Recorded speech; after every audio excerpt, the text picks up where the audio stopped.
Salam und hallo liebe Zuschauer, wir möchten euch heute das Tamam-Projekt vorstellen. Wir sind das Team und arbeiten gemeinsam an der Ausbreitung des Projektes, nehmen Kontakt zu Moscheen auf und gestalten Workshops. Was ist Tamam? Tamam ist ein Projekt für kulturelle Bildung in Moscheegemeinden. Wir möchten die Moscheen bundesweit mit Materialien zu verschiedensten Themen in Zusammenhang mit Kunstobjekten aus dem Museum für Islamische Kunst bereichern. Ihnen ermöglichen, ohne viel Zeitaufwand, interaktive künstlerische Workshops in Moscheen anzubieten und das Museum in die Moschee zu holen. Und das mit einer pädagogischen Grundlage. Partizipativ mit muslimischen Verbänden und Vereinen wurde das Projekt entwickelt.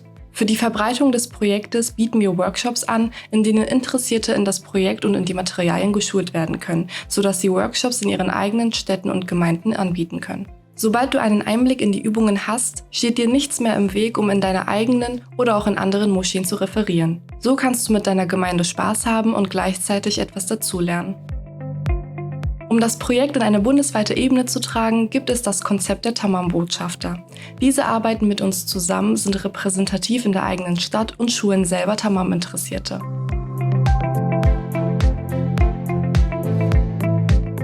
Ich heiße Yavuz, ich bin in der Region Berlin aktiv und meine schönste Tamam-Erfahrung war es, direkt im Museum für Islamische Kunst einen Workshop angeboten zu haben, die barrierefrei verlief und daran gehörlose Menschen teilnehmen durften.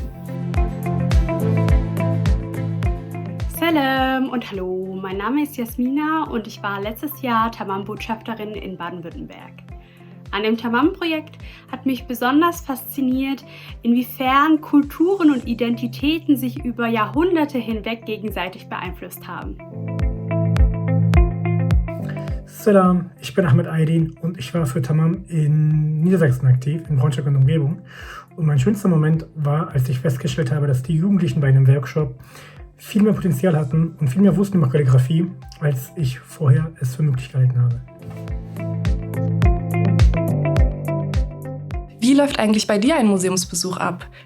Wie betrachtest du ein Kunstobjekt? Was geschieht im ersten Moment, wenn du dir ein Objekt anschaust? Für gewöhnlich nimmst du es erst optisch wahr, hast schon mal eine Einschätzung der Ästhetik, ob es dir gefällt oder nicht. Und dann versuchst du dir es inhaltlich zu erklären. Was ist da? Welche Motive? Welche Figuren? Was sehe ich? Erkenne ich etwas wieder? So versuchst du das irgendwie inhaltlich in Zeit, Thema und Stil einzuordnen. Und dann? Läufst du weiter oder machst noch schnell ein Foto? Kann nicht danach auch etwas passieren? Was machen wir dann? Was macht Tamam? Genau an der Stelle versucht Tamam bei bestimmten Objekten einen alltäglichen und persönlichen Bezug zu erstellen, zwischen Betrachter und Objekt. Mit den Übungen von Tamam werden die Oberthemen vernetzte Welten, religiöse Vielfalt, die Gegenwart, gemeinsames Erbe und Gleichberechtigung behandelt. Zu jeder dieser Themen gibt es 3 bis 5 Übungen. Die meisten Übungen kombinieren ein Thema und ein Objekt. Wie zum Beispiel der Korankasten.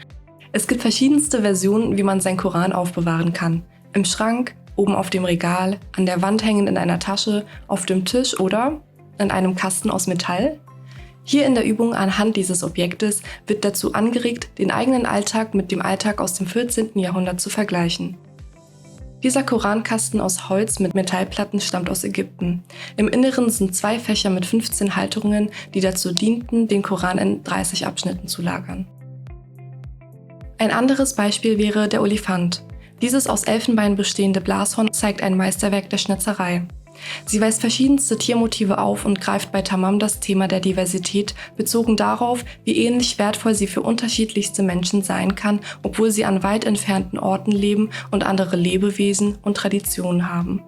In einer anderen Übung kann man sich in die Rolle eines Kurators oder einer Kuratorin hineinversetzen und sich Gedanken darüber machen, wie man ein Objekt im Raum platziert.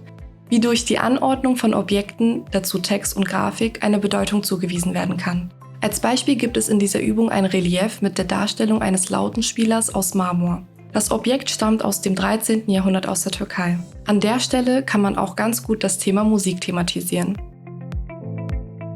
Ein weiteres Objekt aus der Übung ist die Prolo-Reiterflasche. Wir sehen eine Glasflasche um 1300 aus Ägypten oder Syrien. Abgebildet sind 12 galoppierende Reiter, von denen nur einer tatsächlich einen Polostab trägt. Sie spiegeln die Pferdesportbegeisterung der in Ägypten und Syrien herrschenden Mamluken wider. Auffällig ist außerdem die Farbe, das Gold und das honigfarbene transparente Glas. Als nächstes sehen wir einen vierteiligen Beschlag aus Elfenbein. Er stammt aus dem 11. / 12. Jahrhundert aus Ägypten. Wenn man genau hinschaut, sieht man verschiedenste geschnitzte Personendarstellungen. Zum Teil sind es Jagdszenen, zum anderen auch Festszenen. Man sieht Reiter und Jäger mit Jagdvögeln, aber auch verschiedene Tierkampfdarstellungen. Bei Festszenen sieht man Musikanten, Karaffen und Becher. In Tamam-Übungen mit diesem Objekt kann an der Stelle über bildliche Darstellungen in der Kunst gesprochen werden, aber auch, wie man mit einem Objekt etwas vermitteln kann, indem man bestimmte Elemente und Darstellungen nutzt. Diese Tür aus dem 14. Jahrhundert aus dem Iran besteht aus Holz. Sie zeigt eine feine Handarbeit und an einigen Stellen die Materialien Silber und Elfenbein. Worum geht es hierbei? Geschichte wird von Menschen geschrieben, damit kann sie ganz subjektiv auch Menschen hervorheben. Durch diese Tür wird besonders die Stifterin des Objektes hervorgehoben mit der Frage, an wen erinnerst du dich? Dies sind nur einige wenige Themen und Objekte, die in den Tamam-Materialien vorhanden sind. Diese sind zum Teil in unseren Handreichungen zu finden. Das gesamte Paket mit allen Übungen befindet sich auf unserer Homepage www.tamam-projekt.de. Die Homepage ist in 3 Sprachen verfügbar, Deutsch, Arabisch und Englisch. Somit sind die Übungen von eben auch in den genannten 3 Sprachen verfügbar und als PDF downloadbar. Außerdem sind alle wichtigen Informationen zum Projekt und anstehende Veranstaltungen oder Workshops abzulesen.